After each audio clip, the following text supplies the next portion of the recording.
What? What are you doing? I said, I wanna go home. My son is sick. Are you crazy? Yes, I'm crazy. I wanna go home because my son is sick. You can't do that. Why? What's going on here? Ano namang pagdadrama mo, Rona? Gusto ko na umuwi. Hindi niyo ba maintindihan yon? Ate naman, pinay ka naman, hindi ba? Bakit hindi mo maintindihan na yung anak ko may sakit? Ate, sige na naman, nagmamakaawa ako sa'yo. Tawagan mo na si Ate Hindi! Josie. Hindi ka na aalis dito hanggat hindi ko sinabing aalis ka. Ate, maawa ka naman sa anak ko. Maawa ka sa akin. At wag na wag mong susubukan na magsumbong o tumakas.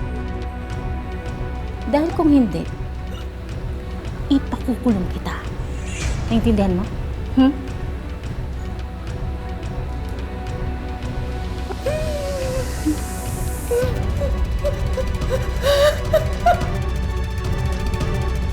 Sige, gawin mo na yung mga trabaho. Bilisan mo! Daming kadramahan ito.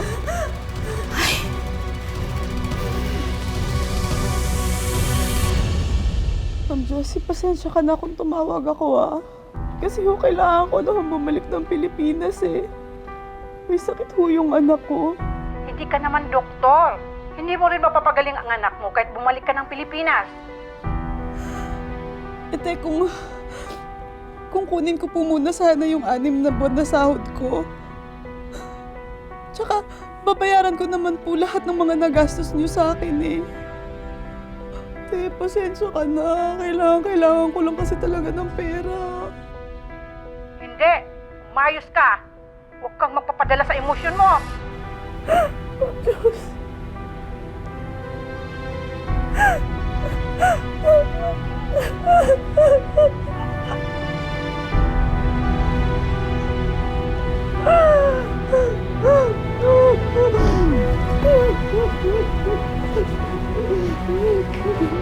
Rona!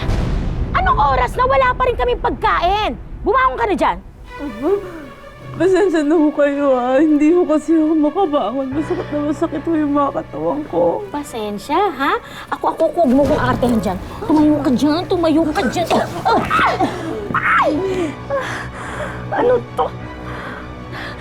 Kumahong ka dyan, mukhang hindi ako nagdadala sa arte. At bilisan mo dyan, gutom na kami! Bilisan mo!